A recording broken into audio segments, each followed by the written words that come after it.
I can't believe Pablo did this again.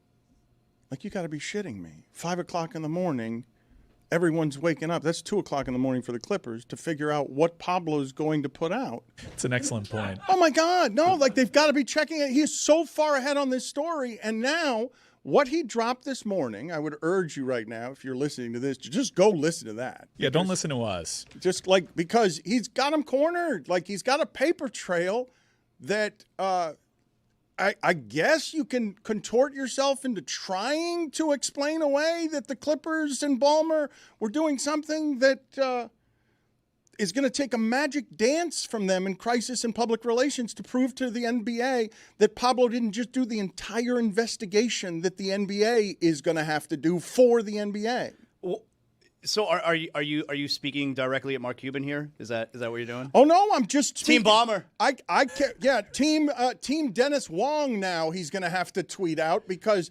Ballmer's college roommate and the only other person who has a percentage of the Clippers. Ballmer owns 99%, and this guy owns 1%.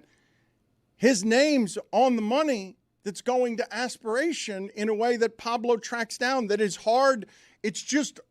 It's almost impossible to ever have something that looks this much like evidence on rule breaking. Oh, thank you for doing that. Now I don't actually have to listen to Pablo's podcast. I can keep it locked right here. What was the most shocking thing to you, Zaslow? Because seeing the tie together of there's no way that Ballmer didn't know that his college roommate and the person that he trusts with 1% of the franchise, it's just impossible to think that that person was acting alone. And I think the Clippers might need him as a scapegoat. The most shock, I don't know if it's shocking, but the most interesting part to me, because I'm obviously rooting for Pablo in this spot. The most interesting part to me was the timeline where on this date they have no money, they're laying people off. On this date, Uncle Dennis, where's my money? And on this date, all of a sudden, this Dennis J. Wong comes swooping in with his $1.99 million payment. And then the timeline of right after that, Kawhi gets his $1.75. There's never this kind of paper trail. Usually people in this position of power, seventh richest man in the world. I told you about Prokhorov on 60 Minutes, no computer. They can keep a long, long distance that will give them the ability to deny things. But one of the reasons I think this one's so interesting is at least in part because this isn't illegal. It's just illegal according to the NBA. And why does Ballmer have to play by their rules? Like, I know they have a construct in the country club, but clearly he's like, the rules, whatever. They're your rules, but there's not something illegal here that I'm doing. I'm just breaking the rules of the NBA. It's illegal according to the NBA. It's not going to cause me any ramifications outside of the rules of the NBA. It's just sad, right? Like, you bring in your friends and your trusted, like, closest people, and then they betray you like this. Like, you don't know what they're doing. They put you in these impossible spots, and now you have to answer for what your friend did. He's got to sit there and sweat under the lights with Ramona Shelburne. It's tough. Does Pablo have a sports calendar? Like, does he not know tonight's Commies Packers? What a game, Billy. Like, that's crazy that we've decided today is the day to release this information with this Thursday night. Very quietly, by the way, Amazon has said there's no more trash games on Thursday night. We got bangers Thursday night. That's a good point. Last week we had Dallas and Philly. Today we've got Packers and Commies. Wait till we get Dolphins Bills in 2 weeks. Oh. I think Whitworth came in, he signed the papers, and they said, you know what, we can't keep wasting Whitworth's time with these garbage games. Like, he needs primetime games. He's out of here. Yeah, when you bring in Andrew Whitworth, you gotta bring the noise. Football is back, Jack. Oh my, we've waited for so long. We're so damn excited that we put it in a song. Don't need no check downs. Give me big hits and quarterbacks. Keep your fantasy team from falling off the track. Football is back, Jack. Whether on the ground or through the air. When the chips are down and you throw a prayer. When your team is primed and on the hunt. It's 4th and 10, you refuse to punt. When the shoulder pads and helmets crack, that's how you know that football is back, say. Football is back, Jack. This high is wild and out of control. And we're gonna ride it every week till we reach the Super Bowl. Don't need no check downs. Give me big hits and quarterbacks. If you say this game's the best, I'll say it's a gag. Football is back, Jack. Football is back, Jack. Football is back.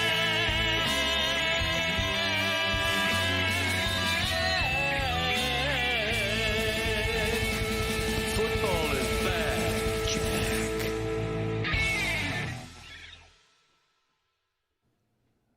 I will get to the stuff in sports and locally, and Pablo Torre dropping another Pablo on the Clippers with a 5 a.m. release this morning that is really damning. And you have to contort yourself in order to try and figure out how to defend the Clippers. I would not want to be in their PR crisis meetings on they're learning things through Pablo that are being chased at 2 o'clock in the morning, and Pablo is so far ahead of this story and has all the documentation on it. We'll get to that in just a second. Bomber flew all the way to Bristol the next day last time. Where's he flying today? Well, Billy doesn't believe that. Billy thinks it was an L.A. studio. I think it was Bristol. Billy, Ramona lives in L.A. Ramona flew to Bristol also. They don't have those studios anymore. They do have it for the NBA show still. They canceled SportsCenter, but it was reported they still do the NBA show. Pablo said in the episode, like, we made him fly across the country. I don't know why you refuse to believe the journalism behind him flying to Bristol. I don't believe that he flew to Bristol. There are plenty of people questioning. Show me the flight log. You and Cuban are in on this together, it sounds like. Also, that's like an insignificant portion of this story. I know, but you're really hung up on it. And while there are you guys pointed it out. I didn't point it out. I just said one time I don't think he flew to Bristol. I think he did it in the LA studio. I don't think it's once. I'm reporting that exclusively. Okay, we can get hung up on this if you want. So just to be clear, because I believe the reason that he's reporting that part of the story is simply to point out that the 7th richest man in the world doesn't have to dance to crisis very often, and he's in trouble, because when you hear this episode, you'll be like, oh my God, this is even clearer than it was before, that they are shrouded and engulfed, and we'll call it circumstantial evidence, but it's as close to documentation and a paper trail as I've ever seen on something that looks like this, and we're talking about an amount of money that's extraordinary. But we will get into that story. It's again going to be the biggest story in sports of the day. But please turn down that sound for a second. Here's commies and Packers tonight. Don't yeah, forget that. you mentioned that. But mood of the country, and on the 24th anniversary of 9/11, which I'm going to say is the last time I felt quite like this in terms of just horrified and sad about the state of America. And I will not make today about gun control, and I won't make today about politics. I'm simply going to tell you that when Charlie Kirk is assassinated like that, and I'm watching it on the internet, and as horrifying a thing as you will see. It might be the worst thing I've ever seen. It's as horrifying a thing as you will see on the internet, and without even knowing yet the suspect, I can tell you this much. That was precision on killing someone in a way that maybe that person could have gotten to a hospital, but I feel like that was dead if he had landed on the operating table right behind him, just because of the precision of what happened there. So totally horrifying thing to watch. And I don't know which feeling is stronger inside of me, sad or scared. Because I know, because what happens immediately after that, because we're so connected to the internet, because people are so lonely, and because there's like a lack of humanity in the air, whether it's a healthcare CEO killed in the street, everything's a video game, everything's a cartoon. You're disconnected from humanity in a way that you see a snuff film like that. It's horrifying. And immediately the conversation that starts, it's either about gun control or right and left. And it's like, no, that's where we are. That's where we are as a country, where we're going to start, I'm not going to say normalizing that, but we did this with the healthcare CEO, where all of a sudden the conversation afterward, everything's content. It feels like I'm living in Natural Born Killers. Like the movie Natural Born Killers with Woody Harrelson, Oliver Stone, it feels like I'm living inside of it. Like, you didn't know if you were sad or mad. It made me sad, the whole thing. And by the way, like, seeing the actual video of it, 1,000% adds to the horror of it. Like, if we only had the video, that far away video, which was the first one that I saw, it's like, holy shit. But then when you see the other videos, it's a completely different story than at that point. And then I became mad throughout the day yesterday because I just don't understand the whole reaction. Oh, well, you know, you weren't upset when that happened. You weren't upset when that happened. And that went from me to being, like, sad about this man and the family, and it made me mad, just a lot of the reaction I saw. People like to disassociate when things like this happen. We don't have video off, and it makes it easy to disassociate. That's what that looks like. And I'm also scared, too, because they apprehended 2 people and they released them. This is, as Dan mentioned, this was a very dangerous individual that is still at large. And the longer this thing goes without a suspect in custody, the crazier the online theories will get, the worse the rhetoric will get, the more kooky theories people apply to this, and it's a scary time, no doubt. I don't normally do this. My younger son sent me. My younger son's 13. We love watching South Park together, so he knows who Charlie Kirk is because they had an episode this season centered around Charlie Kirk. And so my son sends me a message. He's at the gym. He sees it on TV. He goes, Charlie Kirk is dead. And I wrote him back and I said, have you seen the video?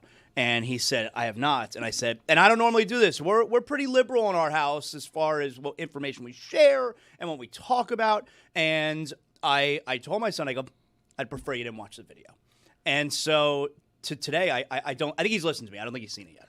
I will also say, by context, because I don't want to be prisoner of the moment as I'm talking about the 24 years between 9/11 and this, there is daily horrifying video coming out of Gaza, and there is plenty on the internet that is horrifying, and I think a lot of people react to it in much the same way that they react to what they just saw with Charlie Kirk, because it feels like we're in a simulation here where things that you're watching in video, they're like, that can't be so. That's something out of the movies. That's something out of cartoons. That's something out of, computer artificial intelligence, where things that you're watching on video that become so very real leave you with a film on you that you can't quite get off of you.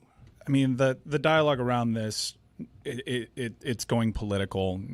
I mean, cable news is a wasteland right now. I think everybody had the same pit in their stomach, and some progressives had a pit in their stomach for different reasons. Conservatives, this guy represented a movement for some people. This one's connecting more with people, I guess, because of the video that is inescapable. I know people. I'm very close to people. Too. I know I'm very close to people that have tried to avoid this video, and they open up IG and it's the first video that they see. It's so I didn't think it was real at first. I thought, okay, I saw the one video where it's from far away. Okay, now I'm seeing this one that's close. I thought maybe it was doctored for just sensationalist purposes. Yeah, it's inescapable, and the pit in my stomach isn't just for the person, his family, but also knowing what was going to follow. Knowing the toxicity around it, knowing that it's only going to further division, knowing that it's going to be used because he is going to be made into a martyr already. There already are T-shirts, and he already has been martyred, and it needs to be pointed out, and it doesn't have to be a trilogy because this is horrifying, and you don't want to go too soon with some of this stuff. But he has also said an enormous number of heinous things, or did say an enormous number of heinous things, and was a divider who was in support of white men and very little else. And that's, whether you want to believe funded by billionaires, whether you want to believe that this was somebody who actually believed what he said or didn't believe what he said, it is so that he was basically espousing viewpoints the entirety of his famed life that were anti by everything except white men. That is context here without making it any worse than it already is. Yeah, still tragic. And still a human being, just like the healthcare CEO was a human being, and the delight and the celebration of seeing that video is something that I cannot get behind. And Mike mentioned too, like his family had 2 young kids, and the fact that you grow up with a very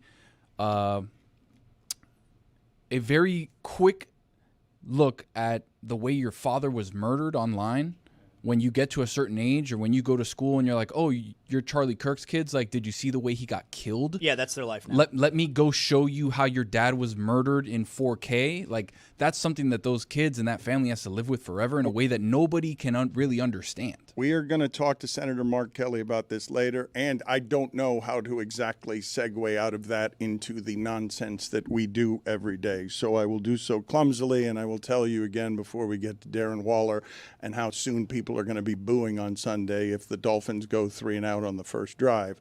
I do want to get back to Pablo's story today because, once again, with his parasol and his rhythmic gymnastics ribbon, he dances around for 25 minutes at the top of an episode before telling you what the news is that he's got. He put all knows how to hook you in. Come on. He put all of the news of his latest information. He put it toward the back end of the episode. David Sampson will be here. He was with Amin. It's a great combination of people that he has because there's some real expertise there on basketball and business that helps walk Pablo through some stuff that makes what could be difficult subject matter entertaining. But Zaz, what were your takeaways today with the 5 a.m. Pablo drop of Pablo Torre finds out? Oh, I mean, my biggest takeaway was I can't believe that we actually found, like, there was pretty good, what I would say, evidence in the first episode. And we maybe have even better evidence in this one. So I didn't expect that, and that being that there's only one minority owner with the Clippers, and he owns 1%. That's it. But this is very rare in sports. You usually have a lot of minority owners, all right? Steve Ballmer owns 99%. What do you mean by minority? You know what I mean. And this guy, Wong, he's a close friend, the closest friend of Steve Ballmer, apparently, from back in school. College roommate. And he owns the only other 1%. That one, those two details there, those two particular details, I don't know which one's more damning. I think it's 1975 college roommate is more damning than, and he owns only 1% of the Clippers, but is the only one who owns another percentage of the Wong Clippers. claimed to know nothing about Aspiration, while his daughter, who works very hard, works at Aspiration. Right. Well, there you go. He was supporting his daughter's company. Yeah. Well, that would be the counter, which makes sense coming from you. You're Team Bomber. Just say you're Team Bomber. What do you mean? Your team ball. You know what I mean. Listen, all I know is this. You guys have relationships with Ramona. You could very easily text her and say, hey, where'd you conduct that interview? And for some reason, you guys are not doing that. Okay, but it's 6 o'clock So in the I morning. don't know if it's part of the cover-up or what's going on. Oh, I thought here, she's in but- Bristol. Okay, I'm going to do it right now, and I'm going to get you an answer. And let's see. That's a good. Before the end of the show, let's make sure Dan to Le get an Batard answer. finds out. Billy Gill finds out that Pablo Torre found out wrong. We can have another podcast. I'm not here to discredit people. I'm here for the truth. That would undercut the whole story. I mean, If that was for inaccurate? some, yes. Like, because if that's Yes. untrue. It would undercut his I credibility. hope Adam Silver's not listening because this whole thing may fall apart. Adam Silver, you want to talk about head in the sand. Oh, give me a break. This is definitely a test for Adam Silver. In this episode, we learned that at the Board of Governors meeting that they had. What's the test? Are you the Saltist Commissioner or are you definitely the Saltist Commissioner? Whoa. He didn't mention this in front of the Board of Governors, and it led to side conversations. Here's an interesting bit of circumstantial evidence. We all know this is hard to parse because Kawhi Leonard is so often injured. But the game logs from that season are pretty damning because before he received the alleged payment, he only played in 7 of 27 games, and then December 10th rolls around. And then he's good for 45 of the 55 games. He goes from 26% of the games played that season to 82%. On. But the thing about that is, like, He got healthy. he's getting paid like $40 million. So you're telling me his paycheck's not enough, but that $1.2 million from the tree company is like, well, now I'm going to play and earn the rest of my $1.75 million. Here's Get where your I'll numbers buck, right. Here's Okay, where I'll great. buck up against it because it's not about the 1.7 million. It's about the totality of the deal and the integrity of that. We had this side deal, and you guys aren't coming through true on that. So while, yeah, in a vacuum, 40 is so much more than 1.7. No. We had a deal. You're supposed to give me payments. It's bookie logic here. Let me backtrack for a second, because what is now happening as reporters chase this story is Bruce Arthur in Toronto. I can't wait till they get to the San Antonio reporters, because we still don't know the details on why he left San Antonio or how, because he speaks so little. This is a perfect mystery on guy who's straight commerce and has a representative who does not care about what your structure is, because Toronto is saying that they were asking for all sorts of things, ownerships of Maple Leafs. They wanted to own the Maple Leafs. They were just kept asking for stuff, and it's really comically amusing when you think of it this way. The thought of Kawhi Leonard being brought in on whether or not they should re-sign Mitch Marner.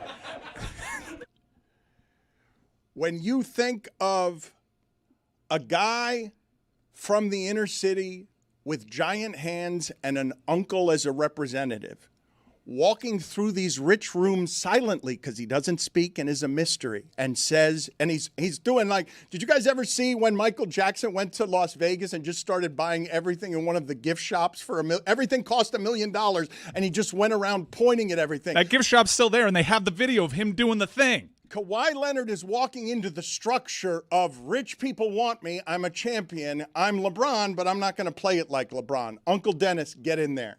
Ask for what? Everything. Everything. I want Canada.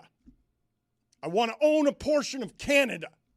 Just keep asking rich people for something, and look at what Ballmer would do because he wants to be relevant in sports with his plaything. So we have a player who, like, it was well documented as it was happening, by the way, that he was asking for things that circumvented the salary cap, and I guess we were all okay with that, because surely when he finally signs a contract, they'll abide by the rules. So now you have all this reporting from Toronto. We recall what he was asking for from the Lakers, and now you have this story. So he signed with a team.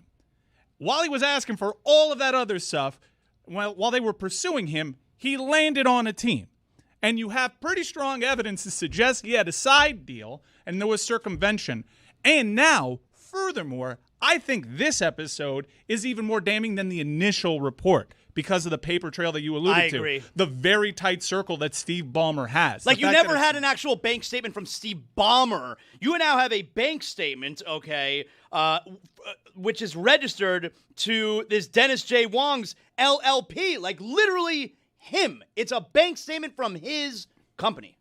I get that this is, like, juicy and there's all of this information and evidence, but what's the ultimate punishment? Do you think they're going to take the Clippers from Steve Ballmer, or is this just going to be like a hefty fine? Because if it's a hefty fine, then like no, it won't be just a fine. This is this kind of proof. But it's on not. This It's kind not of a money. crime that's been committed. If taxes were paid on this and all of that, then this wasn't like they were evading anything. Well, they just NBA rules. Who cares? But the NBA is going to come down hard on him. You mentioned the Board of Governors meeting. And again, if you're just joining us, Pablo Torre finds out has unleashed another Pablo this morning. And I don't think it's as damning as the original episode and the original news. But I do think it feels, now that we have all of the context and information, it does feel like this is closer to being the truth than whatever felt like the bullshit of spin that Ballmer was trying to do with Ramona Shelburne in either Los Angeles or Bristol. We have not confirmed that yet. Bristol. Dan, I wanted to make something apparently clear. Abundantly clear, my bad. I'm doing a Tony Finds Out about Pablo's Finds Out. is that so? I'm working on a little bit of a theory here. And I think what this is Pablo's hate for a specific person. Well, no, because I wrote it upside down. So, Dan, let go with me here for a second. What does Pablo like more than anything? Attention. Being right about something. Well, that's close, but attention Telling is people what he he went to Harvard. Now, hold on. Now you're close. You're getting closer, Billy. All right. So Pablo's one true love, himself being right in 15,000 words or more, right? What does that make you think of? Oh, the one time that he wrote that 20,000-word piece about the process. Okay, so Pablo loves the process, right? Kid born in New York City all of a sudden becomes a Philly fan? What's that about? Mm-hmm. All right. Now we go a little bit further up. Who killed the process? Joel Embiid's knees. Ben Simmons? Close. The shot that Kawhi Leonard hit. Oh. Doom, doom, doom, doom, doom, doom, doom. Dude, Tony. And all of a sudden, Tony finds out. wait a second, Pablo's like, I hate him. Yeah. Why? Not because of the Sixers. Oh, good Because I'm conspiracy. wrong about the Sixers. I like your... The process is dead now. Who Tony killed him? Kawhi finds Leonard. out. But here's the issue. What? And this is why he had to go after somebody he likes. Ballmer. Where'd Ballmer go to school? Uh-oh. Harvard. Okay. OMG. They stick together, right? Their Harvard guys stick together. But Pablo's hatred for Kawhi Leonard turned Steve Ballmer into collateral damage at the Harvard club that now he cannot join together with Pablo, right? Like they can't be in the Harvard club at the same time. So he was The collateral conspiracy damage. falls apart a was little following. bit after the Kawhi shot. Kawhi shot, You though, were was on your great. way to becoming... He's still finding out. He hasn't said that he found out yet. It's collateral damage. He's still Collateral finding it out. damage. Thank you. Admittedly, you shouldn't have added the last part. Yes, that's the... It was About the Harvard club? You Yeah. did have us, and then You were the on Harvard your way lost to us a little becoming bit. Alex Yeah. Honus, and then your conspiracy theory all fell apart. I want to get... He used the voice modulator again. He's got good sources inside of Aspiration, Pablo does. And I forgive me, perhaps... rising corporate giant Zaslow has more familiarity with business than I do. I don't know what an LLP is. What is an LLP? There's an LLC, which I have. I'm a businessman. And then there's also an LLP. So wait, you're a journalist, you're a lawyer, you're a judge, you're a Race war expert. race war expert, and you're a businessman. Yeah, I have an LLC. He's a business man. a businessman. So LLP, I don't know what that is. There's but- LLC and there's LLP. What is LLC, Dan? Limited Liability Corporation. What's LLP now? A longer know. album. Limited liability partnership. Oh, Okay. Thank you, Zaslow. I appreciate your expertise in this matter. Tony did find out. There The is- Harvard Club thing, there's something there, Dan. I'm going to keep working. You guys will be surprised to know that even though Zaslow has been someone everyone's noticed around here and elsewhere, everyone in the media, everyone's noticing that Zaslow is making a mark, and they're noticing Zaslow. And Zaslow's rising up in the media and at our company. And the other day, for the first time, he was interacting with our COO via email. I introduced them, and so our Come on. What do you say? our COO's name is Bimmel. He's a nice guy. And Bimmel, this was great. Bimmel is spelled simply Bimal. I don't know what's going on with Zaslow's spell check. I don't know what's going on with his eyes and his reading. He only wrote a sentence by way of introduction to meeting Bimmel. And the way that it begins is, instead of hi Bimmel, hi Himalayan. Unfortunate autocorrect. Didn't even notice it. He didn't. Zaslow sent it without even noticing. I'm introducing the two of them to each other by email, and Zaslow starts the introduction. Second word in, it took him 2 syllables to screw it up. Hi, Himalayan, which would be a better name. And I sent it. I don't think so. I think I don't Himalayan. think It's a better name. More It's a better unique. name for like a carnival ride. Yeah. So embarrassing. If I told you right now, there's a new star quarterback, and his name is Himalayan Dart. Well, that's the Dart thing. I mean, Dart is sick. he Bimmel wrote- Dart works. And I got an email back, like later in the day or the next day. It was just start with Himalayan, great names. Oh my God, I was mortified. He's an executive with this company. Hey, just keep it moving. We make mistakes around here, and we sink into them. Speaking of mistakes, I may be wrong about Darren Waller. You won't know until he plays, so you have that going for So you. he'll never know. Yeah, you may never know. He will never know. Didn't Will Fuller famously get a deal here where he just signed a deal and then just never played and collected the check? $10 million. It's Bunch. really- Byron Jones did it. Odell. Yeah, Odell is pretty much in that category too. I got to tell you, this is a better way to do it than Kawhi Leonard. It's a better way to do the no-show job. Kawhi's looking at it and saying, that dude, he's got this down. So how does Yeah, this go? Kawhi knows nothing about being paid by a team and not showing up. How does this go for Darren Waller, where a week ago they told us he might be ready for next week, and now it's like he might be out all year? Well, it's not even that a week ago yesterday, McDaniel said that he's on track to play week 1. But we held him out strategically from practicing Wednesday because that's part of our plan. And then when the injury report comes out the next day, he's out, hip injury. Like McDaniel's just straight up lying. His hips do lie. Do you guys believe that the booing is possible in the first series of Game 2? Do you believe that we will? What is the earliest we will hear Coin boos? toss. They lose the coin toss, and they're going to hear it, I think. There's carryover. They haven't seen this team yet at home, so there's going to be carryover. Those fans are waiting to boo. They will take any opportunity they can to boo. When they take the field, they won't, though. They might. They might. If Chris Greer's on the field doing a presentation to someone, it better be an Army vet, because if not, he is getting booed. Billy, you've been around this team long enough now. When I'm trying to provide the context yesterday of never remembering outside of Fiedler and Feely, first half of first game of Wannstedt, this is clearly the end. Everyone knows it's the end. They've been howling all season, and the coach panics and makes a quarterback change at halftime of the first game because they don't have a quarterback. Do you think I have the proper context when I say that it's never been this around the Dolphins? That in your lifetime, this early, it's never been what we're headed to in Game 2, where you're going to see the planes and the frustration bubbled over with the worst Week 1 performance that any team in the sport had? I'm trying to remember the exact circumstances, but don't forget there was the time that in the preseason practice game that was just for season ticket holders, they were chanting for Kyle Orton while the quarterback was on the field. The whole Cam Cameron years was something that, 1-15 was horrible. I just don't remember it being horrible. Where I'm wondering, are they going to boo the first drive of the season at home? That's where you're nailing it. This early in the season, I don't think there's a comp, because don't doubt how sad and beaten down we've been over time. Like, we've been this sad many a time, but it's usually later in the season. It's touchdown or bust, by the way, on that first drive, too, because even if they settle for a field goal on 4th and 2, the Boobirds will come out on a field goal attempt at 4th and 2. Written all over it, first drive. A missed field goal. A good drive down the field. And it's end up 4th at end up at the 10-yard line. It's a 4th and short. He goes for it. Doesn't get it. There's no booze there. He's right about that. If you go for it, no booze. A good drive down the field, 4th and 2. We're not kicking a field goal. We're going for it. Okay, so what's...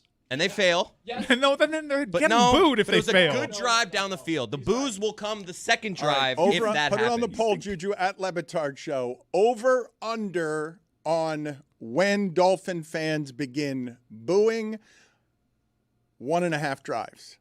1.5 drives. It may happen before they even get the ball. If they are defending first and they give up a touchdown, it'll start there. Going over. No, boos have to be with the offense on the field. Yeah. No, that'll be an under, though, Billy. If it starts before they get the ball, then it's under. But I'm saying we're saying it'll be their first drive. It may be less than that. I'm saying I don't believe that anyone boos unless it's something to do with the offense.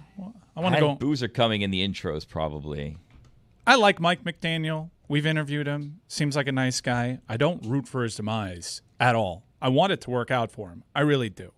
But my mind... Are there people you root for their demise? Yes, plenty.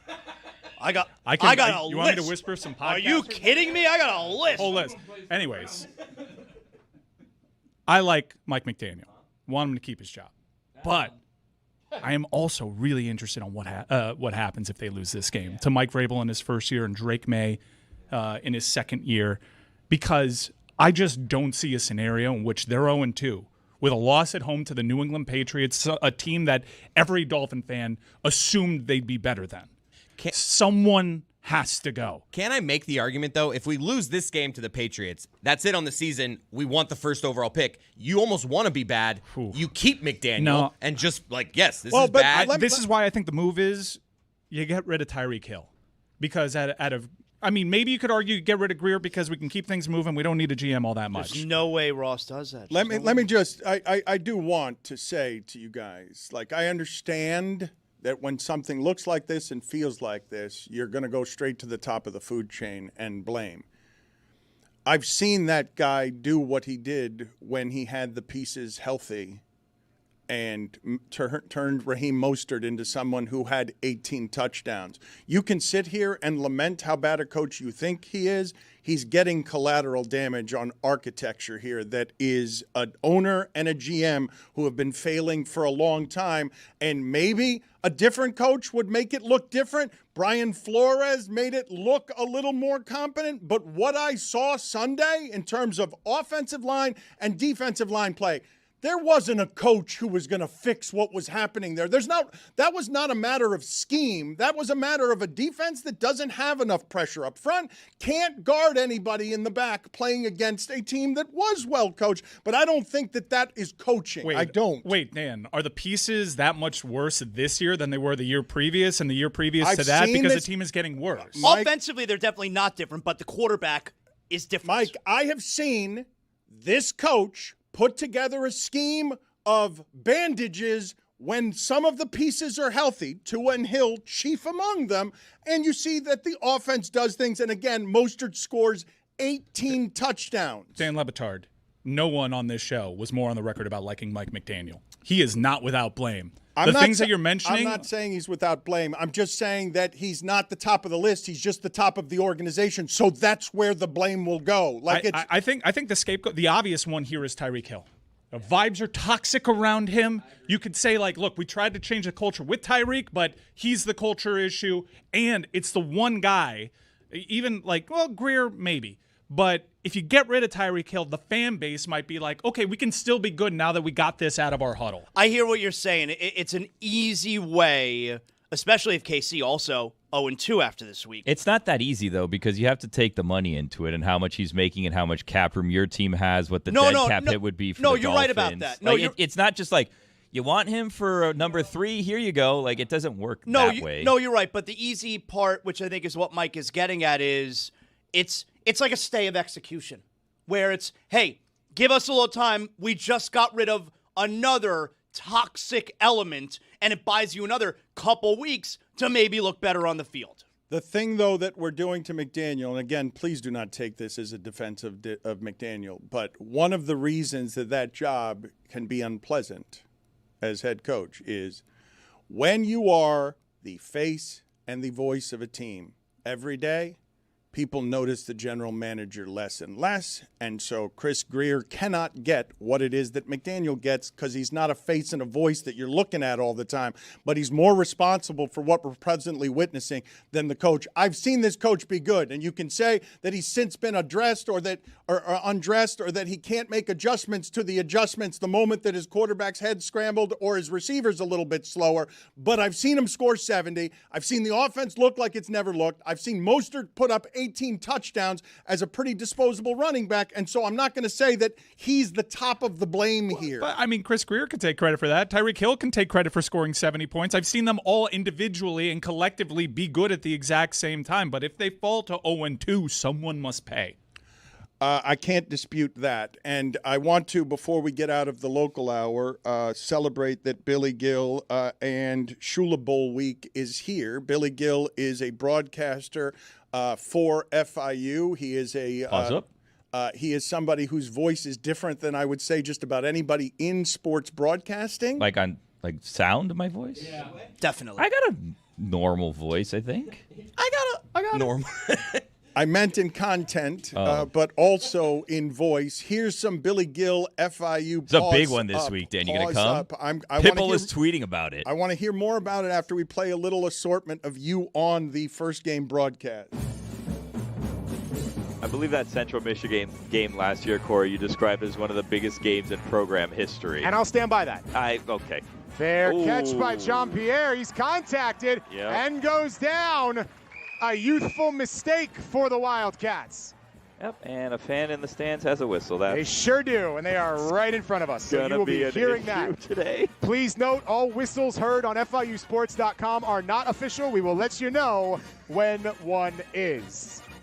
Joke about time zones, but ultimately, you're closer to Japan than you are to Fort Lauderdale when you're in Hawaii. I was hearing that. I never had considered it, right? You see it on a map and you're like, it's far, but I didn't, I've never drawn a line to see what it's closer to. And really, how much different could Hawaii possibly be from, Key Biscayne? Hawaii and Biscayne. Yeah. Many have said basically the exact same thing. Some people call Key Biscayne the Maui of Florida. A familiar name. The McLean game sees him then transfer to UCF, and now here with Bethune-Cookman his first drive. McLean. I have to rip up all my notes. I wasn't prepared for this, Corey. Be along here on ESPN. Oh, there it is. That's the first time that's happened, I think, ever. Uh-oh. Happy to have you here on FIUsports.com. Pause up. Corey Brooks, Billy Gill with you. Hey, when are we doing our volleyball game? Home opener is next weekend. Yeah. Goldie and I will Montana. be in Penn State. Goldie and I. Yep. Wait, are you cheating on me? Goldie and I thought we had an open relationship. Wait a minute. Oh, no. You know what?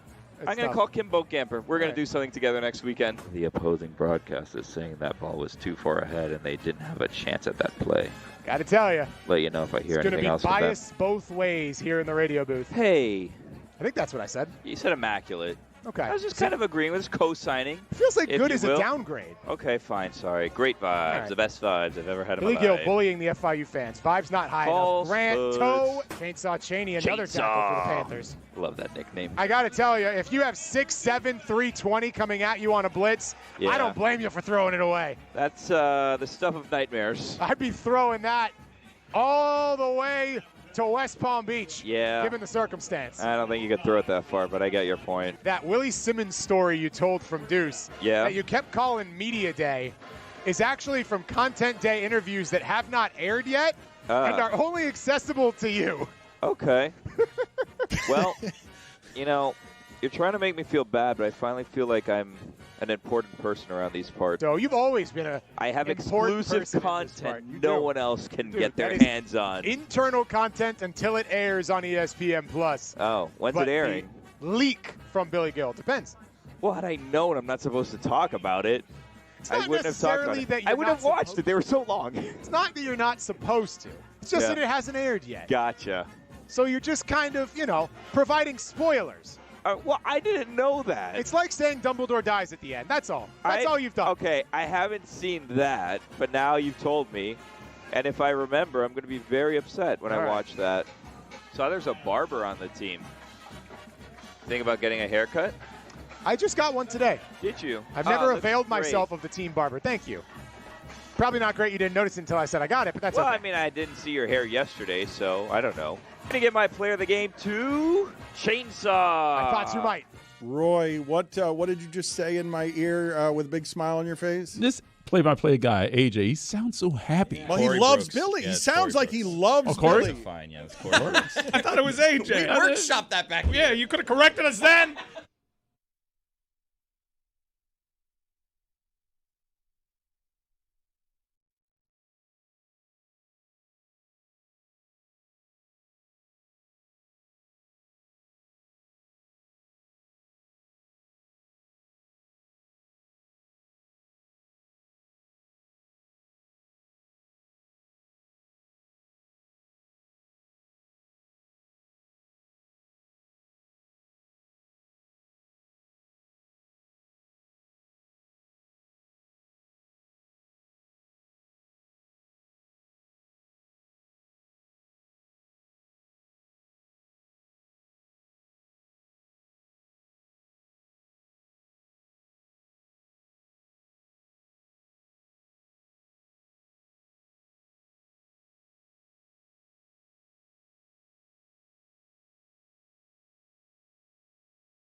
As I mentioned, David Sampson and Amin Al-Hassan have been very helpful to Pablo Torre in helping contextualize what is a thicket of complicated subject matter.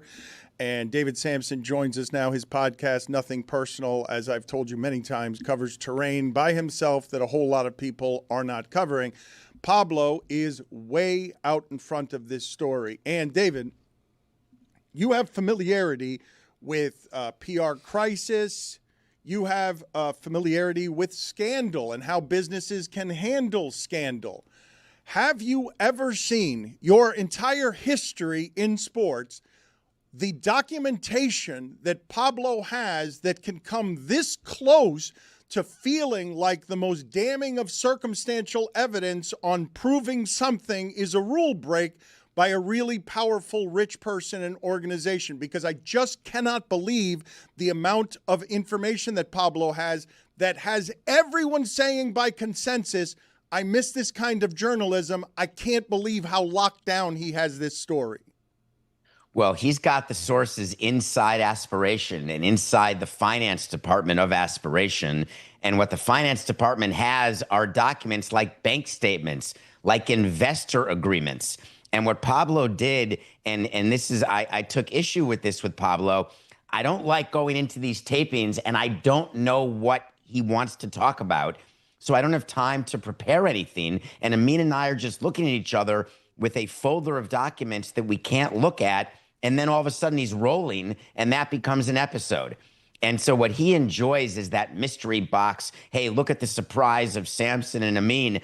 But what's in those folders, what you're seeing in the episode is my actual reaction to it, because we didn't know that it was Dennis Wong who had put $2 million in, or 1.99 in December of 22. We didn't know the payment that went to Kawhi quarterly for his $28 million 4-year no-show contract with Aspiration. And all of a sudden you see it, and in real time you're trying to seem smart while you're live to tape, and you're looking at something saying, Adam Silver just met the media saying that the burden of proof is on the NBA and that the public doesn't know what it's talking about. And by the way, I've never heard of Aspiration. And I'm thinking to myself, God, is he getting bad advice? I can't believe this is what Silver's doing. And now we've got this information. It's game, set, match to me when it comes to the investigation. But I've seen leagues contort themselves to make a result they want very often, like with steroids. So I do believe that there's still an opportunity for the NBA and the Clippers to get through this, because they'll just pretend that what Pablo did is not real. Okay, I think that's going to be hard to do given what it is that we're about to play for the audience. But before I play more modulated voices, you mentioned Adam Silver. I didn't think he had a great week this week in a couple of different places. One, the way that he talked about streaming services and that the customer's going to get screwed and the customer's got to deal with it, but also how he handled the Pablo investigation. Hold on, David, you'll be able to correct me in a second. Let's get to the Adam Silver sound where he's reacting to not even today's Pablo report, because that was today at 5 a.m., and it's more damning. This is before the damning of today's 5 a.m. report. The podcast came out. It was news to me. I frankly never heard of the company Aspiration before, and I'd never heard a whiff of anything around an endorsement deal with Kawhi or anything around engagement with the Los Angeles Clippers. So it was all new to me.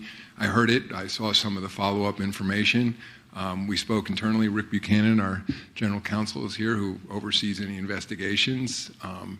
Rick had a conversation with Steve Ballmer, and we quickly concluded this was something that rose to the level that necessitates an investigation, in fact, one that's done outside of our office.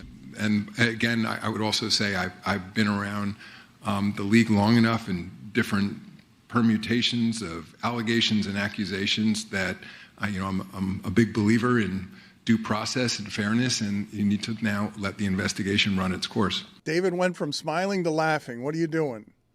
I've heard that clip so many times. I watched it and I talked about it on Nothing Personal. It's not credible to me for him to say he's never heard of Aspiration. They were on the seat backs of a Clippers game in 2022 at Crypto.com Arena, number one. Number two, When there's a $300 million sponsor of a club, which is what Aspiration was, they sponsored the Clippers for over $300 million. What the league does in that case is they call on the company and say, hey, you got any more for us? We'd like to do a national deal. So there is so much cross-pollination when it comes to the commissioner's office and the teams, when it comes to sponsors and companies, that for Adam to say he's never heard of Aspiration, it just doesn't make sense. It would have been smarter of him to say nothing, to say Wachtell Lipton's investigating.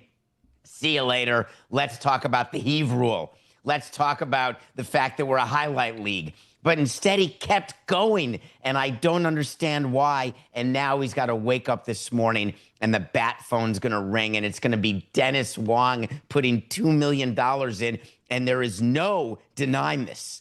This is a fact. Dennis Wong put $2 million into Aspiration, and that money was used to pay Kawhi Leonard when it was collapsing. When they couldn't pay the rent. When it was collapsing, he put $2 million in. You know, if you want to make a bad investment and throw good money after bad, okay. Dennis Wong had never invested in this company before. It was Ballmer who had invested $50 million before. So Dennis Wong comes in, and LLP, and limited liability partnership. Tony, way to go. But that just means it's named DEA. You want to find something out? Could you find out if the E and A in DEA 88 is maybe his wife's first initial and his daughter's first initial? Not very original to name your LLP that. But if you look at his family, maybe you'll find what DEA is. But it's Dennis Wong, a minority owner of the Clippers, the minority owner who puts $2 million into a company that has no money. And then 9 days later, 1.75 of that goes to Kawhi Leonard for a quarterly payment that was late. How does the NBA ignore that? Forget what Adam says about burden of proof. I think that Adam's going to have to change his mind, and you'll see it happen. I don't think you answered directly my question. Have you ever seen, in a rule-breaking type of environment, this kind of documentation produced by a journalist that is more information that the league has, more information than any of us have, and it's all there in paperwork you can see? All there that would be available in public through the bankruptcy filing and then through a source. No, we were looking for papers like this in baseball. A quick Marlin story. We tried to find out with the Shohei Ohtani signing, we would always try to find out what the Angels had promised Ohtani that would have been against the rules. We try to find stuff out on the Yankees and the Red Sox who were doing things with their reporting of revenue. So we'd go to games and look around for sponsors that they may not have reported or try to get to the bottom of things, but we could never get things in writing. And there were committees who were formed for the sole purpose of trying to make sure teams were being honest. And the NBA has one of those also, and Steve Ballmer is on it. Steve Ballmer is on the audit committee in the NBA, which is responsible for the financial reporting of the teams. So there's great irony. But, man, I spent a lot of time searching, but Pablo is not my employee, so we never found it.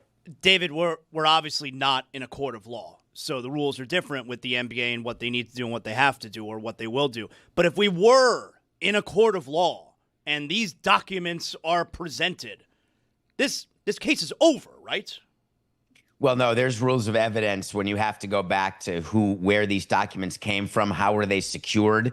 So there's a chain of custody of evidence. And then there is someone who has to, it can't be Pablo reading this and putting into the record that which his reading of that document is. It has to be someone who prepared the document or someone who can speak to the truthfulness of that underlying document. So there's a lot different rules when you're in real court versus podcast court. But man, did we have fun in podcast court on Pablo's show this morning.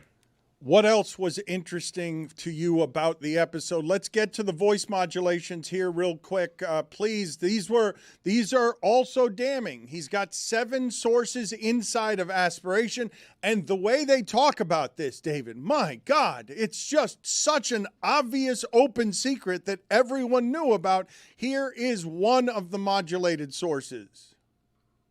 But between those months when all of this is missing, so September, October, November, and leading up to December, the actual certainty of the company even existing is up for grabs at that point.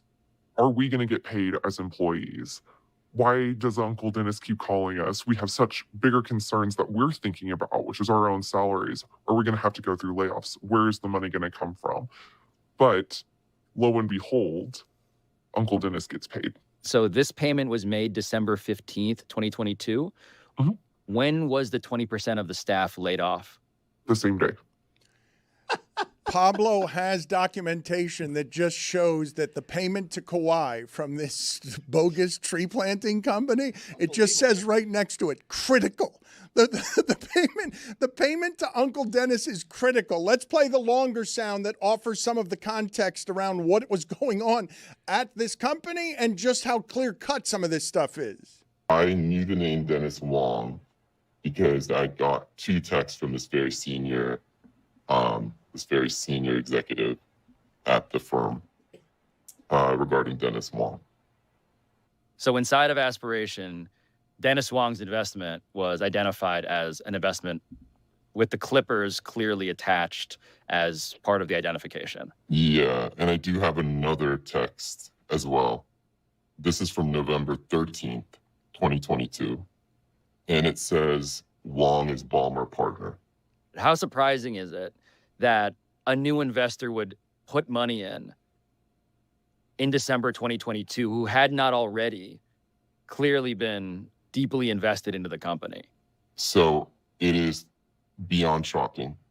And I will tell you, I knew that the board, which is Ibrahim al-Husseini, who's been indicted, and Joe Sandberg, who's been indicted, I knew that they had put money in December to make payroll and make rent and all that material. It is not a rational investment that someone would make.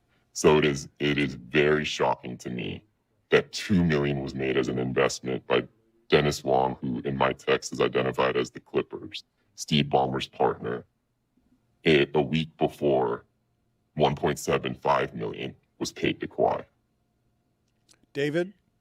I think it's important to understand 2 things with what we just heard. One, when you associate Dennis Wong and the Clippers, I'm not using the fact that he got information, this source, she, they, whoever it was, we heard the modulated voice also during the show, was that it said Wong, open parens, Clippers, close parens. As I've told you, I have in my phone Steve Dry Cleaner.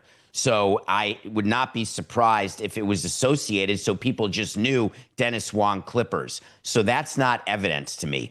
What's evidence is the relationship between Steve Ballmer and Dennis Wong, the close relationship that exists when they were roommates back in Harvard, when they are with the Clippers together, building into a dome together, going to games together. There is no way with Dennis Wong's daughter working at the firm. The question is, would he put $2 million in to save his daughter's job? Would he put $2 million in because he thought he would save trees? Would he put $2 million in because he was asked to by Steve Ballmer or by his daughter or by Joe Sandberg? All of those are possible. But for the NBA's point of view and the investigation, the timing of the $2 million that comes in and then goes out to Kawhi, that's what's going to interest Wachtell Lipton, the investigators. Why did you put in $2 million at that point? And the burden is on Dennis Wong, who could end up being like Ipe, could end up being the fall guy here for this version of Ohtani. He's going to have to say to Wachtell Lipton, I believed in this investment. I believed in helping out my friends, a company that was in need. And then it's going to be up to the NBA to decide whether that is rational and credible, because rational is what you need to prove to not have salary cap circumvention. I have a number of different questions, and I will continue to tell the audience a couple of different things. First of all, Nothing Personal is growing at a very, very fast pace. And it is a perfect lead into what it is that we're doing. Your timing was terrible, so was the audio. So good work by you, Chris. David Sampson's Nothing Personal is getting more and more popular, and he's in the middle of this Pablo Torre Finds Out episode that a lot of people are saying is even more damning than the first one. So I've got a handful of questions. First of all, for you, more damning incrimination, that Dennis Wong is a 1% owner and the only other percentage owner of the Clippers with Ballmer's 99% ownership, or the fact that he was Ballmer's college roommate in 1975? Which of those two things do you take? Which is more damning in terms of what this relationship is and how hard it's going to be for Ballmer to say, I didn't know anything about this? None of the above. The fact that he's the alternate governor, the fact that he's the vice chairman of the Clippers, that means way more to me than whether he owns a percent or not, or whether he is his college roommate or not. He is a part of the Clippers organization, definitionally has a relationship with Steve Ballmer. That proves it more than college roommates. Some people may not even like their college roommate. Let me say this about the scandal. You find yourself in the position where you have to handle this today on behalf of the Clippers. You are in charge of doing what's next. What's the lie you're going to tell? I'm going to make sure that I'm not letting Steve Ballmer do an interview, and I am deciding I'm going up to Steve Ballmer as his head of crisis PR and asking whether he is willing to let Dennis Wong wear this. Because if he is, then I'm going to the NBA with a settlement offer, which is I put money in and I got duped and conned. No question. You're not going to get anything more on me on that issue. You're not going to get whether or not Kawhi's $28 million was above market or below market. But this Dennis Wong thing, I don't know how to get through that. How about if we suspend Dennis Wong for a year? How about if you fine the Clippers the maximum amount for appearance of impropriety, and you can take away our first-round draft pick in 4 years, because that's the first one we have. And I don't know, Tony, when the next first-round pick is. They traded so many of them to OKC. But I would start negotiating the punishment once Steve Ballmer agrees to let Dennis Wong wear it. Because the problem is, what if Pablo's not finished? What if Pablo has another episode ready to go? I didn't even consider that. What if he has more? And he is doing a torturous release of information for maximum detriment against the NBA and the Clippers and Ballmer. The only way to stop this from happening is to have a punishment that satisfies Pablo. Is he satisfied today? No. Does that mean he has more to find out? We're going to wait to see, but I would bet he does. David, there's two subsequent investigations going on in this studio regarding the investigation into Kawhi Leonard. I've texted Ramona. One of them, Tony is conducting because he thinks he has the motive behind Pablo's investigation. And the other is whether or not Steve Ballmer and Ramona Shelburne's interview was actually, in fact, in Bristol, or whether or not it was in Los Angeles. If we find out that it was not in Bristol, that was, in fact, in Los Angeles, does that undercut all of Pablo's reporting? No, it's just he said it was in Bristol, and I happen to know that it was in Bristol, but I'm interested to hear what Ramona says. And if you're thinking that Steve Ballmer had to travel across Wait a minute, country, are you reporting that you happen to know? Did you report it I happen to know? There's no way that you happen to know. I happen to know that Steve Ballmer did not fly across country, that he may have already been in the Northeast when he went to Bristol. Mike Ryan's the king of happen to know. Are you alleging that you have a happen to know? You are reporting this as a happen to know? Yes, I am. Oh, my God, he knows. He happens to know. Come, everyone. Come and listen. Happens to know. He happens to know. Well informed. Now, I will say this. David said that he happened to know that Steve Ballmer was already in the Northeast, which also goes against the reporting that Steve Ballmer flew across the country for the interview. Get out of here. So I will say that there has been questionable reporting of the situation. I have now heard back from Ramona Shelburne. Nice. Wow, it's early. It is early. It is early for her, but Pablo's dropping these episodes at 5 a.m. and making everybody scamper. Lord's time zone needs to happen. I'm saying. Ramona reports that the interview that she did with Ballmer was in Bristol because they were all there for the Hall of Fame. They were all in the Northeast for the Hall of Fame. So it didn't make Steve Ballmer Well, but the Hall of Fame is not in Bristol. So it's essentially Pablo confirmed. did specifically say, I made him fly across the country. Wow. Which kind of I makes would have you... preferred him not to have said that part because he was already in the Northeast, but it doesn't take away from the show in any way. It somewhat discredits him. He does take a bit of a credibility hit, but not quite as much as the Clippers are today. because honest to God, I want people to understand your level of shock when you processed live on camera the idea of, holy shit, he's got a minority owner here who is really close to Ballmer that makes it impossible to think that Ballmer didn't know what was happening here. Should you believe the credibility of the reporter, which now is in question slightly. So it's the big thing here, Billy, which is when I'm sitting there, I am tempted to not want to. Remember my background with teams. I don't want to believe the media knows more than I do. I don't want to believe the media is smarter than I am. And so I'm sitting across from Pablo, and I'm not wearing my nothing personal hat. I was wearing my executive hat, and I was trying to discredit everything he's been saying. That's been sort of my de facto position during the course of recording these episodes, because that's my experience. 18 years of no, you don't know shit. So what did I do? I opened this document, and in real time, I'm trying to come up with a possible explanation. What can I say that will be credible is the reason that Dennis Wong put $2 million in December of 22 into a company that no one would have invested money in unless it was the two guys who were indicted. And I came up with nothing. Well, his and this daughter was worked in there. real time. Wanted to keep his daughter's job safe. His daughter worked there. I thought about that. There were tons of layoffs happening, and he knew very well. Did we find out whether she's the A in DEA? Do we know the name? Tony's still his looking daughter? it up. I know you want Tony finds out. It's an important thing that he's trying to try and get to the bottom of, but we don't have that answer right now.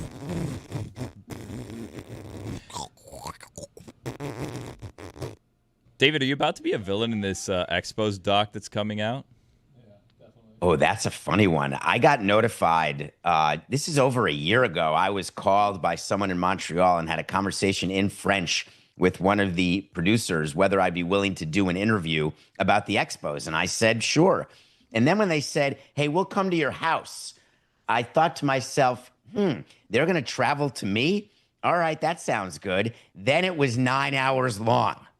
And I thought to myself, what's this about again? And I didn't know the title until yesterday. And it's called Who Killed the Montreal Expos? I was like, oh, no. That's a bad sign. So I had to call my agent. I had to call my lawyer. I had to call my kids. And I said, I may have made a small mistake. A 9-hour mistake. I was sitting there just talking about the Expos and, the guys and stories, etc. And then there's a release from Netflix Canada. And I was on to something was strange when I may have gotten an email from Netflix saying, and I thought it was a form letter, but it was an email that said, Dear David, would you be interested in doing media and potentially attending the premiere of a new movie about the Montreal Expos? Yeah, why not? I thought that it was from my time in Montreal. I did not even put it together until I saw the release of the name of the movie. And I said, oh my God, that's what I did. Shite. So my family is from and still lives in Montreal. Vous They parlez français. are huge. I didn't say I lived there, David. They are huge Expos fans, or were huge Expos fans. Dan, whenever my family sees David here on screen with me, they text me vomit emojis. Oh, come on. Yeah, they do. It's 20 years ago. Tell him to get over it. Wait a minute. There's a movie coming out, Who Killed the Expos, that you're starring in. What do you mean, get over it? Listen, Hold on. If they interviewed you for 9 hours, I'm sorry, I've got the answer. Look, spoiler alert, Who Killed the Expos? This guy did. If they interviewed you for 9 hours, they're blaming you for it. This is a potential problem. I absolutely get what you're saying. However, I still could end up on the edit room floor. Is it not so insulting that we're having this conversation about who killed the Expos, and David's just like he's cackling? No, I assure you, he's the star of this movie. It's so insulting. No, star, I don't know, but the opening scene of this thing is going to be David sitting down at the seat. Yeah, with one of those clacking things. I must tell you that I was doing the interview thinking to myself while it was going on, man, I'm doing great. And it's sort of like you thought on Survivor when you're doing those confessionals that take a really long time and then they're edited into the show to be like 10 seconds. And you're like, wait a minute, I said way more cool stuff. but they only took what I said about this or about that makes me look like a brain or an idiot or a first guy to be voted out. So I'm slightly concerned with how the edit's going to go, but I'll keep in touch. I don't think anyone's going to hear about this movie until just now. Mark Cuban was one of the Pablo Torre finds out episodes, and I found interesting the other day that all of a sudden he was being quoted as saying, "I had no power" when it came to the Luka trade. What did you make of those comments? Well, listeners of Nothing Personal know that we said it the minute the deal was announced. Mark Cuban was rumored that he's going to keep running basketball and he's going to keep being the governor after selling the team to Miriam Adelson's son-in-law. Well, really Miriam Adelson. And I said at the time, there's no way that he can do that. When you sell the team, you're gone. Even these step transactions that we pretend happen, like with the Celtics, in real life, like Wick at the Celtics, see you later. Mark Cuban, done. And he wanted people to think he had the power just in case maybe the Mavericks were good. But then the minute they traded Luka, he comes out and says, "Oh, man, I had nothing to do with that.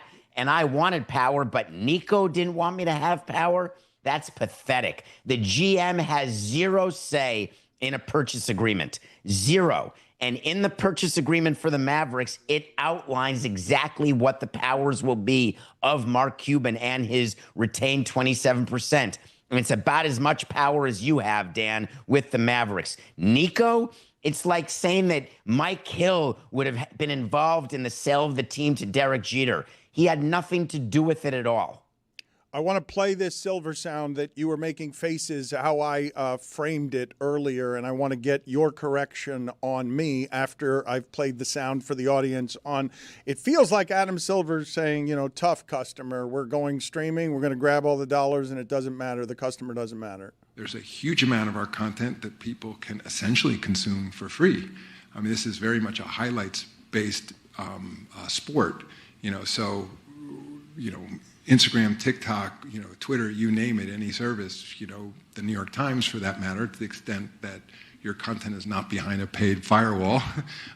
There's an enormous amount of content out there. YouTube, by another example, that is advertising based that consumers can consume.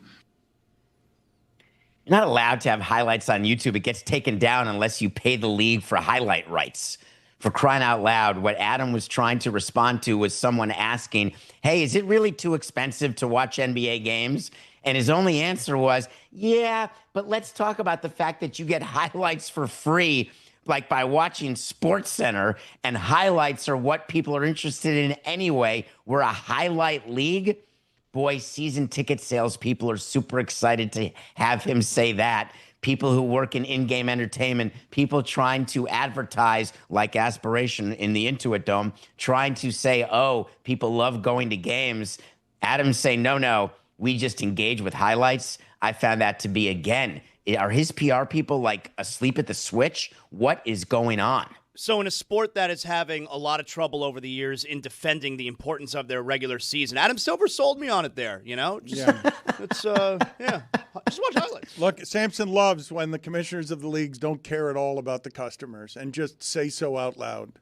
You can do it in such a nicer way. They got billions of dollars for their broadcast rights and a deal that's starting. Their franchise valuations are going up. I think what you say there, if you're Adam Silver, is we're trying to make it as easy as possible for you, the fan, to access our games, which is why there's so many more national games and more nights that you can access our games and all the other great content on these streaming services. We're doing this for you, the fans. I would rather he have gone that direction than hey, we're a highlight league. Give us your review. We haven't had time for these because there's been so much news in all of your segments that we've been doing recently. And again, I urge the audience to listen to both Nothing Personal, which is growing at a very high rate of speed, and Pablo Torre Finds Out, where they are using some of David's work to accentuate his expertise. What are you reviewing for us today in the way of a movie? Please tell me that any of you have watched Nobody 2. Oh, I saw the first one. I saw Odenkirk is one of the most offensive of the older than 50 action stars, but they're doing it tongue-in-cheek. Is Jim from Taxi still in that? Is Dr. Brown from Back to the Future in Nobody 2? Did you forget Emmett just now? I'm forgetting the name. Christopher Lloyd. Thank you. I forgot the name of Christopher Lloyd. Yes. Did we sound And you may have indignant also enough? forgotten Emmett, Dr. Emmett Brown. Yes, he is, but his part is very small and nobody too. It is so ridiculous. And I'm not an ageist. It's not that I think he's too old or that I don't believe that Saul would in any way engage in this sort of funny action stuff. The problem is they had no story. And the script is so weak. The premise is so bad that really it was Hollywood saying, hey, slap a numeric number 2 on nobody, get Odenkirk here from Glengarry Glen Ross on Broadway, and let's make a movie. It looks like it was shot in like 30 days, and it just looks like they didn't care. They were totally mailing it in, and it crushed me because I really thought Nobody Part 1, or the first movie, I was totally entertained. It was funny to see Odenkirk that way. By Nobody 2, I was despondent that I had to watch the whole thing. I just saved you an hour and a half of your life, Dan. It's got very good ratings here. It's got the Rotten Tomatoes says it's 78% and 89%. People like this movie. People like a lot of things that aren't good. Okay, but you are taking an unpopular stance on a popular franchise. Ladies and gentlemen, now starring in Who Killed the Expos, David Sampson, coming shortly in documentary form to wherever it is you get your documentaries. Thank you, David. See ya. Do you guys know that Greg Cody's anger yesterday was real?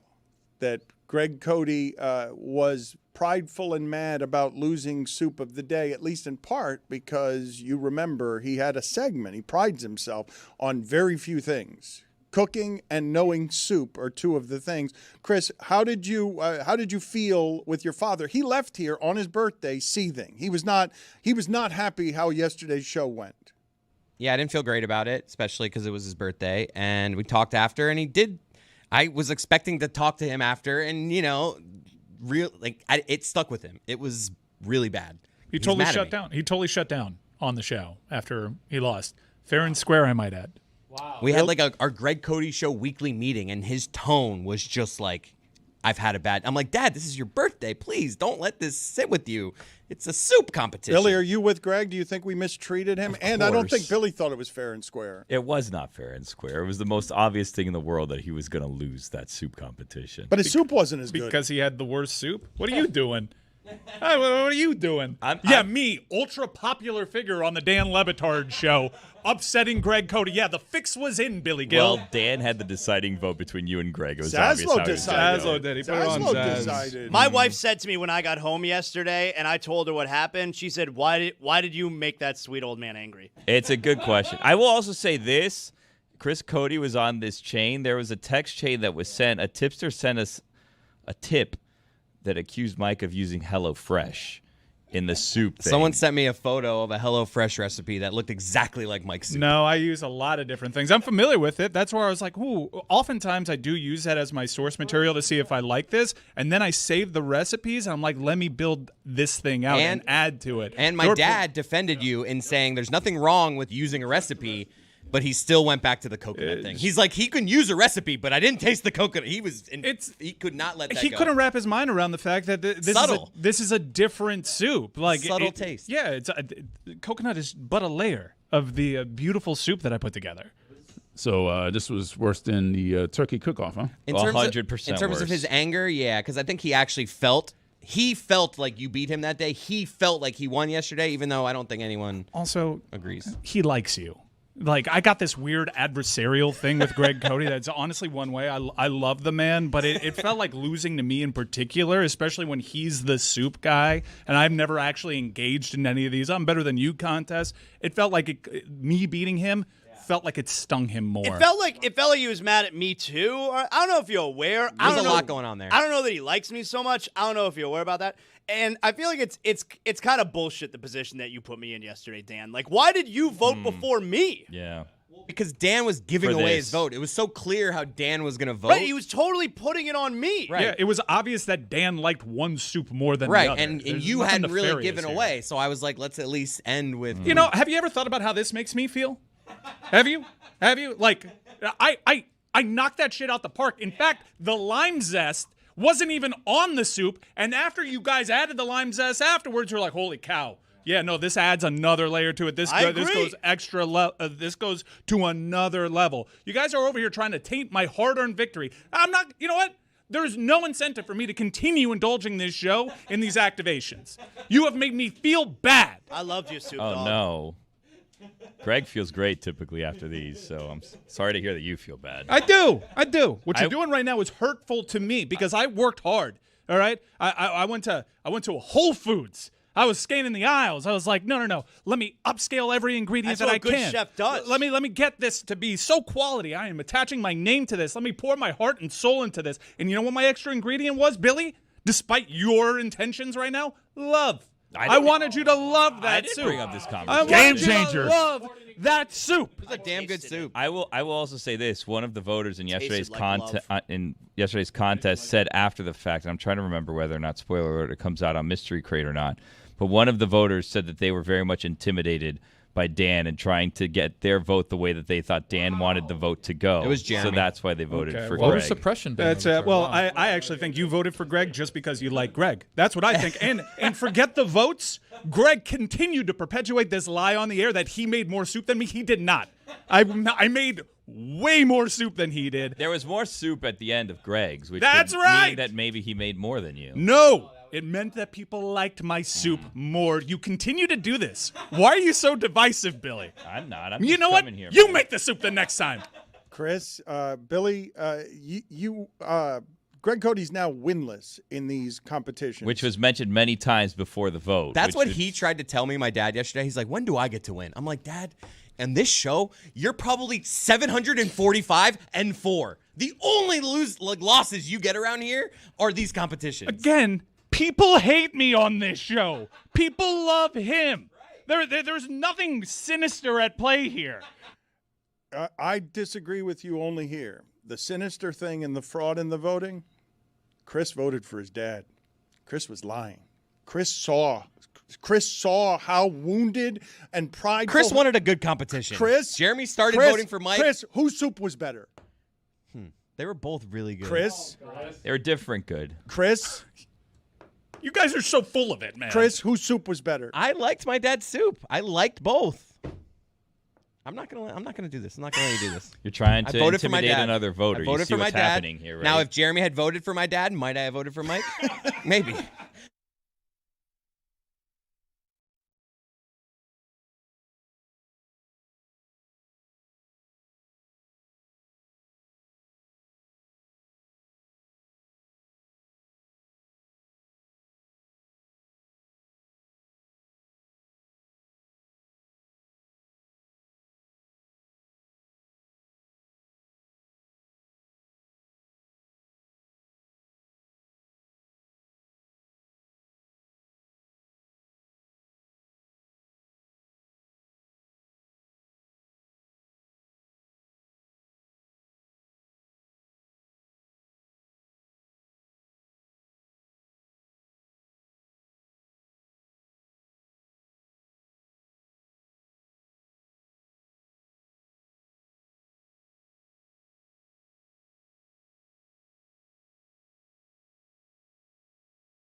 It's a sad and scary time in America. You will forgive me for the gloom of what it is we're about to talk about. We will get back to the silliness of sports and other things in a second. Senator Mark Kelly, he's a former U.S. Navy combat pilot. He's an astronaut. He's now the senator for Arizona. Thank you for joining us, Senator.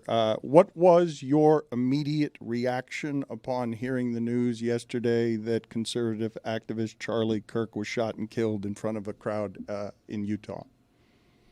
Well, I was horrified, as I think most Americans were and should be. I mean, this political violence like this, has no place in our society, and it really demonstrates kind of the worst of us. We've seen this kind of, violence on, both sides. We saw what happened to Melissa Hortman and a couple months ago, and her husband in Minnesota killed. What happened to my wife, Gabby Giffords, shot in the head in 2011. So we see this over and over again. And, to me lately, I mean, the thing that, immediately comes to mind is the horrible situation that his wife and kids and parents and siblings, now find themselves in. I've had, sort of that experience. My wife in 2011, she survived. She's got, serious and significant disability because of it. We shouldn't have, this in our country happen over and over and over again. How do we stop it? How do we stop it? I mean, I think that this is a, combination of, some factors, I think, that brought us here. Certainly, on one side, it's just how divided we've become politically. I also think, that there is just easy access to firearms. We have a very high rate of gun violence in general. Over 100,000 people are shot and killed every year in our country. We are like no other developed, country in the world when it comes to gun violence. So how do we stop it? I mean, we could strengthen our gun laws. We could also try to find opportunities to just bring us together. I serve in the United States Senate as a Democrat. And I've got strong relationships with my Republican colleagues. I think the general public just thinks it's actually maybe more contentious and divisive than it actually is in Washington. The media, I'm not saying you guys, but the media often highlights negativity. There are a lot of positive things, and there are times when we should work to bring this country together. I think this is one of those times. That all sounds good, but it doesn't sound much like a solution. And I know we have these conversations every time, but it seems like we've lost our sense of humanity in this landscape. So I'm sure you noticed, right, that the conversation immediately goes to gun laws and then politics. Just take a side and blame another side, and the humanity gets lost in there somewhere. Well, I think it's fair to blame both sides. I mean, that is, the reality of the situation we live in. And I also think it's short-sighted to ignore gun laws, in our country. I mean, we've got, weak gun laws. We have high rates of gun crime. Those things are clearly connected. You look around the country and, states that have stronger laws have less gun violence. That's clear. I think at this moment, what we should be thinking about is Charlie Kirk's family. And, his wife, his children. He's got a 3-year-old and a 1-year-old that are going to grow up without their dad. And that's just horrible. But if you want to get to, how do we prevent, future, acts like this, we have to find a way to unite this country. We've got to have leaders that are really willing to, step out there and, say this isn't who we are. And not like vilify Democrats or Republicans. That does often happen, and I've seen it. I saw it in 2011 when Gabby got shot, and I see it over and over and over again. But I could tell you this: if we don't work to trying to fix this, this could get a lot worse. I think we're at a a moment in our country's history, a lot like it was in the 1960s, how divided we were then, and you saw rising political assassinations. And this was a political assassination. I mean, we don't know the exact motivation of this person, and we don't know how he got the gun or who he was yet. I think we will find out those things out, but I think it's clearly that this was political. To that extent, though, the manhunt for his killer, for Charlie Kirk's killer, is still underway after 2 suspects were previously taken under custody and released. How does that happen? How is that possible? Well, I'm the son of 2 cops. These things are challenging. I've also lived through this with, my wife, an investigation, and, her assailant, or the guy that did this and killed 6 individuals, was apprehended at the scene. This is different. It's complicated.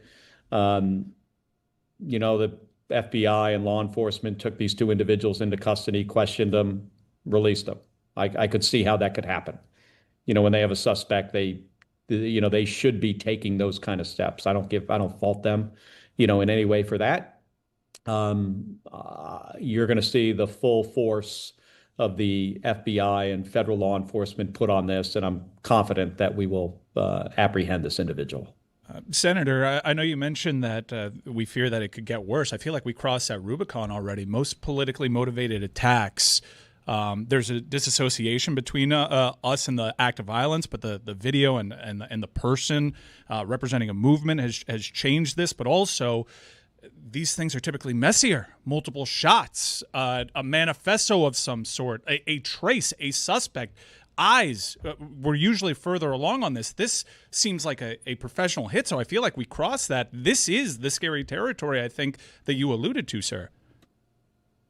Yeah, well, and that's one of the reasons why, folks in like my position and House members and governors, need to, take a step back and see how, what should we be doing at this point? I'm trying to get out there and, speak about this in, what I think is a responsible way. We're not, pointing fingers here, but also recognizing that we have a problem. The problem is politicization and, just the kind of rhetoric that people use today, and I think it's gotten worse over time. And I've seen this from both Democrats and Republicans, and we've got to figure out a way through this. But we also can't ignore it. On this individual event, I think the FBI is going to figure this out, and none of these are exactly the same, and they've got a hard job ahead of them. But I have confidence in the FBI and local law enforcement there that they will handle this appropriately. Trump addressed the news from the Oval Office. He expressed his admiration for Kirk while blaming the radical left political violence. How should people feel when we hear President Trump alluding to potentially going after organizations he views in opposition to him as a result of yesterday's murder? Not good. I don't think people should feel good about that. I think in our country's history, every president has looked at when things like this happen, they look at it as an opportunity to unite us, to bring us together, not divide us. I didn't agree with Charlie Kirk on most things, but I also recognize, that he is a human being. He has a family. He has every right to be there on a college campus expressing his views. I defended the Constitution flying in combat in the first Gulf War. I would do it again to protect his right and people like him. But I didn't agree with him. But what I saw yesterday from the president, I hope I see something else today. This is the anniversary of 9/11. This is also an opportunity to try to find some common ground among all Americans and try to find a way, to kind of, push us together in our humanity, but to turn down the temperature. I didn't see that yesterday from him. I do understand that the president knew Charlie Kirk personally and was very fond of him, so I'll give him a little bit of a pass for yesterday. But what I would like to see is, him really, working towards uniting us as a country. What kind of conversations have you had in the last 24 hours with your fellow senators and colleagues on both sides of the aisle? Well, you remember this happened late in the afternoon, and I have communicated with both my Democratic and Republican colleagues about just how horrible this is, about how this guy had a family, and he was not much older than my eldest daughter. I have a 30-year-old daughter. I have a 4-year-old granddaughter. I mean, his kids were 3 and 1. Forget about the politics for a second. I mean, this was a person who, people loved him, and I've got Republican colleagues that knew Charlie Kirk personally. And I don't agree with Charlie Kirk's views, but I respect my colleagues and I'm friends with them. And this was a friend of theirs. And I get that. And this is a very challenging time for them. I've been through this before, with my wife, Gabby, being shot in the head and in the hospital for 6 months and then a recovery, and being in the middle of this shitstorm that you find yourself in, that his family has now found itself in through no fault of their own. And I've got probably dozens of Republican colleagues who are friends of mine that were friends with Charlie Kirk. And they're mourning this loss. And I feel for them. You believe in this country. You believe in this country's ideals. I imagine that you're a hopeful person. Have you felt as hopeless as you have over the last couple of years, the threats to our country from every side? Hey, I am never a hopeless person. Like, I am an optimist, right? I look at the strengths of our country are much more powerful than our shortcomings. And I think the future of our country is great. We are the most generous, innovative country in the world. And I think we have a bright future. I think we do go through, historically, we've seen other times in our country's history where we've had very difficult and challenging times. And I do think we're going to get through this.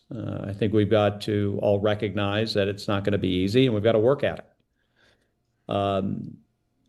But, for in my job, I sit on the Armed Services and the Intelligence Committee. I see the threats out there to us as a nation, not just internal, right? External threats all the time, every week. The challenges, that we, face from our adversaries. And I worry about it a lot, but I don't get to the point where it ever seems hopeless to me. Let me ask it a different way then. The amount of despair that you feel at the moment, the threat to democracy, our country, and its ideals, you have felt this way, the way that you have over the last 5 or 6 years. You've had things happen to you. You've seen everything that's happening. Is this time more perilous to you? Does it feel more perilous than previous times? I think this feels, pretty awful. It's a horrible thing that happened. And, I see how some people could feel, despair. I don't feel despair, over this. I'm certainly, sad about it, what happened to him and his family and our political system. And this is, this hurts and it's damaging. It's damaging to us as a country. I also think we can find our way out of it. You mentioned that we shouldn't be finger pointing and we should be taking a step back, but your Republican colleagues have already pointed the finger at Democrats. Don't you find that kind of rhetoric irresponsible?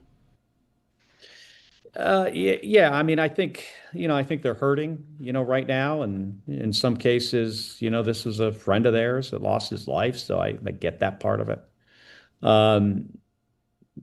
People have been attacked politically, on both sides. Melissa Hortman, state legislator from Minnesota, is a Democrat. My wife was a Democrat. Governor of Pennsylvania, Josh Shapiro, Democrat. He tried to burn him up in his house and his family. Gretchen Whitmer in Michigan, nearly kidnapped. The president of the United States, Republican president, tried to kill him twice. We see this, this isn't unique to, one party or the other. I mean, we see this across the political spectrum. There are bad people out there, that just want to, wreak havoc and murder people. So I understand when things like this happen and people are very upset, they're going to say things. I get that. Give this a couple days, and I think people will, calm down, and we can really start thinking about some solutions.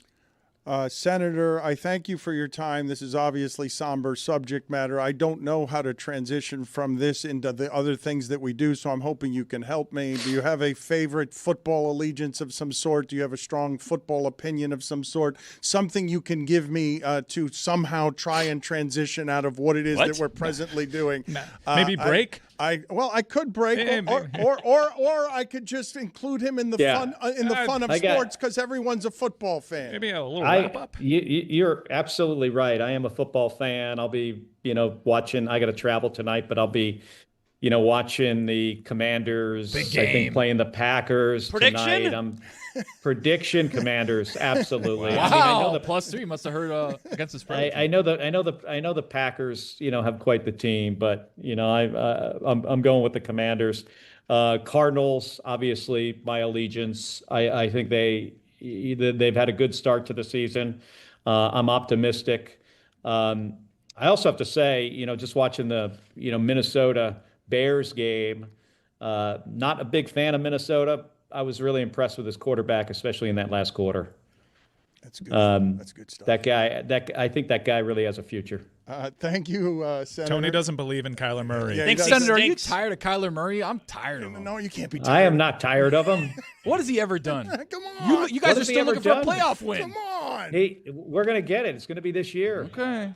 Kyler Murray is a very talented, and he is talented and hardworking quarterback. And I think we're going to win a lot of Win a games. playoff game, though. He's good. Get out of here. Not you, Senator. I'm talking to Tony. Senator. So you are kicking him out. Yes. He's got other things to do. He's got other important things to do. Thank you, sir. All right. Thank you. Thank you. Tony has a great many football opinions that we have to get to that we have not been able to get It has never been hotter under my armpits. Never been hotter. I needed a This segue. tops Gainesville week 1 last year. This is crazy. Yes, that's always a good place to be, hot under the armpits. Tony's top 5 is right around the corner here, and we have other guests coming up later in the show, and I'm sure we will be talking more about the Pablo Torre Finds Out 5 a.m. Drop. But can you please get me, because I think I want to do this until the World Cup, Chris Cody. Every day I want to play a Ray Hudson sound every single day to celebrate the most iconic of South Florida sports broadcasters. So let's celebrate Ray Hudson by just having his voice. You love giving tasks. I like producers to produce. No, things this one's the seeds of resentment. A little resentment seed. Hey, day 17 of the Ray Hudson tribute to World Cup 2026 all the way came to the World Cup. Let's go. It made Chris Sims's career start on this show because he was able to do it every day. Take credit for Lefko for too. 90 days. That was a good bit. Let's Come on, magisterial me. Dan's favorite colors was a good bit. Yeah, that one. Don't forget Rick Springfield. Name your second one, just not your first. Is he still holding? Do we still have? We changed studios and he finally dropped off. He looks great though. Play the Ray Hudson sound, please. This one drops in. And forget anything? Astonishing! This is not just a dream; it's a wet dream of orgasmic proportions. And this one deludes everybody. It seduces everybody in Real Madrid's fan club, that's for sure. The wonder strike from Cristiano. This has got more curves to it than Jessica Rabbit on steroids. Take it easy, man. Just one every day until the World Cup. It's got more what than Jessica Rabbit? 2026. I think steroids? Curves? curves. I think. That's what he said, right? I think She was very curvy. And he can do that because it's a cartoon. It seduces everybody in Real Madrid's fan club, that's for sure. The wonder strike from Cristiano. This has got more curves to it than Jessica Rabbit on steroids. So only 185 more shows to the World Cup. I'm excluding weekends and holidays, folks. 185 more Ray Hudson clips. I bet we can for 50 years of broadcasting. I bet you we can find it. I bet 40 years of broadcasting. No, Chris better find it. I mean, there's one goal every 5 games, so I don't know. But they're playing all over the world, right? And they're more than 5 games. You're right. A career that spans across the decades, Dan. That's correct. So we'll do that every day until the World Cup to get you ready for the World Cup. And we've got Commanders and Packers tonight, and it is a good game. Oh, dude, this is a possible NFC playoff preview. Yes, sir. NFC championship game, perhaps. So Tony's got a top 5 of football observations to get to. Let's do it. Do we have the music? Do we have everything ready that is required so that Tony can fly?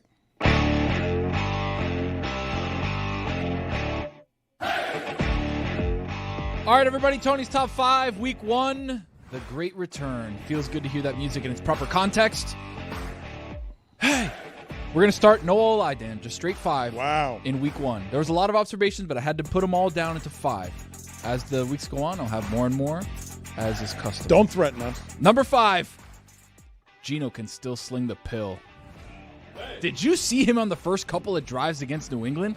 Patriots. Absolute It is the lasers across the Patriots, field, but boys. Mina was saying, Mina, who I trust on this sort of stuff, Mina was saying before that game that Raiders offense is going to be better than people think. Fun offense. Chip Kelly at the helm. Ashton Genty. You got pieces. Brock Bowers. Geno slinging the pill. Brock Bowers playing this week? Sorry, Mike. Is he playing this weekend? Yeah, he's going to play. All right. Half the games at a dome. Do yourself a favor. Check out Geno Smith's dome stats. Incredible, probably.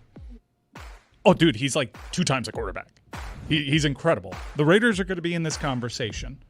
Mark my words. Wait a minute. Playoff conversation. Wait a minute. They might be for real. What? What?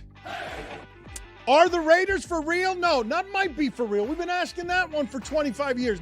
We've asked Rick Springfield that. No. Are they for real? So are you willing to say, September 11th, Wednesday, 2025, after 25 years, we have an answer to the question, and the answer is yes. Are the Raiders for real? I need to see the Monday Nighter. I mean, yeah. A Monday Nighter that I think they win. But then they have the Commies the week after that, followed by the Bears, which we don't know about the Bears yet. Colts is pretty Tough team. good. They could be a At tough team. Colts, undefeated at home, the Colts right now. Right now, they're 1-0. No, I mean, like, as we project. Well, we have to see Monday night. Monday night. I think that's a win. It's a 1-0. Okay. Wait. You think what's a win? No. That makes them 2-0. That's 2-0 if Okay, they 2-0, win. 2-0. But then they have the Commanders. 2-1. All right. Bears. 3-1? Versus, they're hosting the Bears. That's a dome. Dome field advantage. What's next after that? After that, you go to Indy, where again the Colts are the juggernaut, undefeated. Then they have Cam Ward, who's probably going to be settling in. Cameron Ward, I should say, going to be settling in. Then at the Chiefs. We don't the know, Chiefs though. Are still We don't know, any though. Guess. We don't know, though. Any guess? And you have been predicting that Tyreek Hill will be there at that point in time, so it could be a new look Chiefs. I think you're undermining Tony's star segment. No. He likes this. No. I'm in on this. Yeah. We still have another 12 games left. I think he's doing the schedule. Then there's the bye to reset. Okay. You reset at the bye.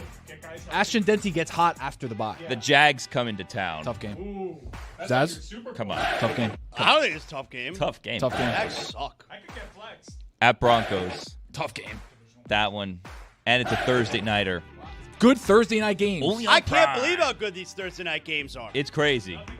Crazy. It's crazy. Number 4. Number 4, funny enough, are the Chargers for real? We're going to have a Are You Monday For Real night. off? In the AFC West. I mean, the Chargers are what? 1-0 right now. I mean, spank the Chiefs. Let's Host be the honest. Raiders. Spank them. Then the Broncos come to town. Tough games in the That's, AFC West, man. I mean, that's one of those that you just don't know. Then they fly across the country to the Giants. Put it on the poll, please, at Le Batard Show. More for real, Raiders or Chargers? Man, Justin Herbert looked amazing in Brazil. I believe the Chargers are for real, but I think everyone thinks that, right? Well, week 5, they host the Commanders. Wow. That's a test. And then the Dolphins, who at that point in the season. Most people listening to this think the Chargers are good, yes? What if I told you, according to DraftKings, Chargers, even with the Chiefs, to win the AFC West? I'm telling you. What can I get the Raiders at? Plus 190 for the Chargers. Raiders, they're fourth, plus 1,000. That's a good I'll take a flyer. That's a good bet. Take a flyer. Throw a little something on that. You're saying they're for real if you're taking a flyer. You're I saying think they win on Monday night. Well, then they're for real. Then Wait a they minute. are. Then wait a minute. You said Monday night would Yeah, be but a we test. gotta wait until they do it. No, but you said they think they win. That means but I that- think right that's now that just means one man's right now. opinion. Right, but they're Chargers for real. can prove to me that they're more I for have real. not heard that they're for real for 25 years around here. Nobody knows. It's a mystery. I like the quarterback. You're saying they're for real. He's good in a dome. You're Sling the saying pill. they're for real. They have weapons. Do you know about the weapons? I found out why they left at 2:17 a.m. Why was it? Dude, okay, so witchcraft. Number 3. There's a witch. A witch? Yeah, it's witch. That's it. No more spoilers. No more spoilers. Yeah, it's That's streaming now. You can watch it at home if you'd like. You got those streaming services? Which one? Figure it out. I'll talk to you after. Number 3. J.J. McCarthy showed me some major cojones on Monday night. You throw the pick 6. You come back. You do what he did on the road as a rookie. Because he didn't play last year. He's a rookie to me. He should win Rookie of the Year if he plays well, by the way. He's not a rookie. He's a rookie. Didn't take a snap. He's a rookie to me. Got paid. He goes in and does what he did in the fourth quarter. Major cojones, Dan. Put it on the poll, please, Juju. Did the senator know J.J. McCarthy's name? He didn't. And that's why I can't take his Kyler Murray take seriously. Whoa. That was so weird. And you reminded me of that, and my armpits got hot again. Mm. Are you married? Tonight. Have we learned from the Josh Allen thing, Dan? I feel like you were trying this Tuesday morning. You were like, well, let me just stop short of actually heaping praise on the young man. He showed us something. I'm willing to admit that I was wrong about J.J. McCarthy because I'm brave and I like admitting I'm wrong. You need to be prepared to do the same. I just am hesitant to think that J.J. McCarthy will be able to put up better stats this year than Sam Darnold did with that team next year. I don't ever expect that from a quarterback who's just starting his career, and I didn't expect it from J.J. McCarthy through the first 3 quarters of that game when it didn't look like he was going to do anything. But then he showed you what he had. And you expected it from Sam Darnold? No, I did not expect it from Sam Darnold. All I'm saying is that it's not reasonable to assume that a quarterback this early in his career will put up better numbers than Sam Darnold did. You guys are getting tricked by the fact that it's Sam Darnold. You're like, why can't he be better than Sam Darnold? I'm saying the numbers put up by Sam Darnold last year were numbers that made me feel like that wasn't Sam Darnold. How many times? Which is why they could be J.J. put up McCarthy Geno Smith doing numbers. Does Kevin O'Connell have to show you who he is? More. So I'll the tell you answer what. is yes, you're going to be indignant and stubborn the rest of your life. Sunday night, he's got a shot against the Falcons. And then a big one against the Bengals. Wow. Is this a road game? No, it's a home game. Oh, for wow. the That's a Vikings. good sweet spot. Who do they have after that? Then the Steelers come to town. Ooh, and then the Browns. game Wow, now. they have a nice little game stretch now, here. yeah. They have Falcons, Bengals, Steelers, Browns, Eagles, all at home before they hit the road, and a bye in the middle of that, before they hit the road October 23rd against 23rd. the Chargers. Wow. J.J. McCarthy, Herbert. Full circle. Tell you what, if we're going to keep track of Sam Darnold, J.J. McCarthy, last year after 1 week, Sam Darnold, 18 for – nope, excuse me, I was looking at January. I did that backwards. That's fine. Just give us that one. 19 for 24, 208 yards, 2 touchdowns, interception. But what happened? What do you mean What happened in that game? They won the game. Against who? Giants. What was the follow-up for? It seemed Well, like he, you were headed he somewhere. thought he was going to prove a point. No, He asked 'cause a I useless remember that- question. It came with a useless answer, and then he was stumped. I remember them beating the 49ers in a big game, but I think that was week 2. That was week 2. That was right week 2. there, Dano. Yeah. But Dano the point answered the is, question. J.J. McCarthy's numbers, bigger after 1 week. That's what I'm saying. And Dan, did he show you what he had? Did you see his cojones? Yes or no? What was that 18 for 40 you were going to give us? That was the playoff game. That was a bad job on me. 18 for 40 sounds bad. At least Looking at that upside down. At least someone in that studio can admit when they're wrong. I like it. Ray Exactly Hudson, right. call it a day tomorrow. Number 2. Packers seem to be a unit. That's what I like about you. You say things that no one else is saying. They seem to be a unit. As a number two, though, when you have all week to prepare something as a thought, and your number two seems to be a unit. But here's the thing: everybody's talking about how they are a unit, right? I'm saying that they seem to be a unit. Oh, right? so this is actually this is not so fast, my friend. Not so fast, my friend. I'm hesitant to call them a unit. Wow. Their After defense, tonight, maybe. Maybe. I mean, Now tonight's we're the night. The commies. Tonight is the night. Big after. night. Who's who so early? Ooh. But it feels like a could be who a between measuring Jordan stick Love game. and I don't know about a who's who, but it could be a measuring stick. How about one of these teams is a contender and the other one's a pretender? Wow. And we find out tonight which is which. Wow. And we Your separate contender pretender early the week. You're It is a little early. making Yeah. in week 2, you're sniffing a who's who game? No. In week no. 2? We sussed it out. Yeah. Again, Keep up. Measuring seems to be stick. One of You're them sniffing might be- around. I heard who's who. No.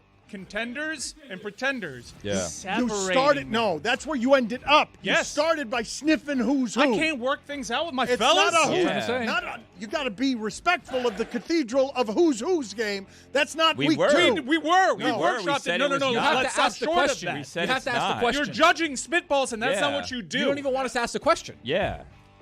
If you're gonna sniff around who's who, because you volunteered it. I wasn't ready No. for who's who. Misrepresentation. That's a One of them's December. a one of That's a them- December One of conversation. them's a He pretender. doesn't get it. Agreed, it's a little bit later. This you is gotta the start the difference conversation. between forced him to fly across the country and he was already across the country. Hey. It's a classic Hey, mix-up. pretender, Exactly you say right. over there. Team You guys don't mix it up. I'm going to separate you guys.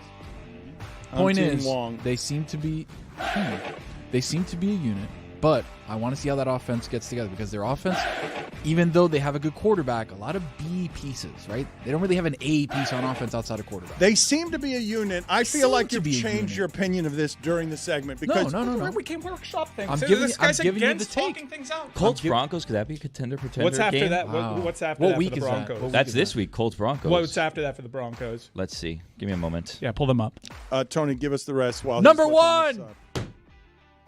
Did you hear that, Dano? At Chargers. Again. Oh my God! I mean, the Chargers my are in the God. mix. You slapped the table like Brian Kelly. I heard it. All you heard that, right? You know what that sound was? That was your hand? That was the that was the Super Bowl window closing for the Lions and 49ers. Oh. What? It's over. It's over for both. The It's over. 49ers It's have over. the easiest schedule in the league. I know, Dan, and Purdy's out this I wrote weekend. something on my Substack saying about how Brock Purdy could be the. Hold on. What? Hold on, dude. What? Can we want to talk these things out, right? Agreed. Okay. The Niners do this thing where they get hurt in the beginning But of the everybody's season. hurt. And then they get healthy at the right time of the year. Sure. You got to forecast that. Here's the thing: the soft tissue injury with George Kittle scares me because the hamstring is like off the bone. What about the Jennings shoulder? This is a lot. Jennings shoulder? He said he's good though. And Brock Purdy? Brock Purdy turf toe and shoulder, but he's going to be out the next 4 weeks. I don't want to put him on an IR. So there's a lot Return of of the things Mac. happening. But CMC playing well. Ricky Pearsall, by the way, back. There's something there. Mike Ryan Yeah. mentioned that I like giving tasks and assignments, so I want to get you guys to do some math for me here on something because We're your math friends now? you can be my math friend. You can apply for the position here by helping me do some math because I was talking about the Ravens yesterday, and I was saying, turn this music down, please. I was talking because it's over. That's his. That's his. We were still talking. We're still No, doing Yeah, it. he still got The more. Lions. He You closed agree the with me on window. the Lions, though. He didn't even I say feel like anything that about the window. Lions. That was like an open and shut. Like Yeah. a window. Whoop, whoop, whoop. He didn't even say anything about the Lions. He knows it. I have the Lions schedule here if you want it. I don't. need to Oh, see Lord, this. here we go. There's I a don't big want issue. it. I don't Yeah, want it. tough row to hoe for the No, Lions you can. this season. Let's save that for later when we're off air and No no Ben longer Johnson, yeah. doing a show, and you can say everything you want about the schedule of the Bears, Lions. Ravens, then. Browns, Bengals, Chiefs. I mean, they got the Bears Bucks. this week, and you got to a lot. anticipate. They know how to stop Ben Johnson. They saw it every day in practice. According to DraftKings, the Lions now are third shortest odds in the I division agree. to win. Behind the Third, Vikings? plus Yeah. 450. Their schedule's Behind the Vikings. brutal this Yep. season. The point that I was making about the Ravens yesterday that I want to cross over to today, because there are only two good teams in the league that suffer from this particular affliction. The San Francisco 49ers, and Shanahan is viewed as somebody who blows leads late. But the number that I wanted to give you on Harbaugh that I didn't give you yesterday when I said that they've blown 9 games with a 90% plus win probability is that they have blown 17 second-half double-digit leads under Harbaugh. And if I do the math on this, math friends, if I just made all of those wins would they suddenly have a better winning percentage over that stretch than the best teams in the league? Would they have a better winning percentage than Kansas City? Would they have a better winning percentage than the Patriots at their very best if I gave Harbaugh all 17 of those victories that he has a double-digit lead in? Yes.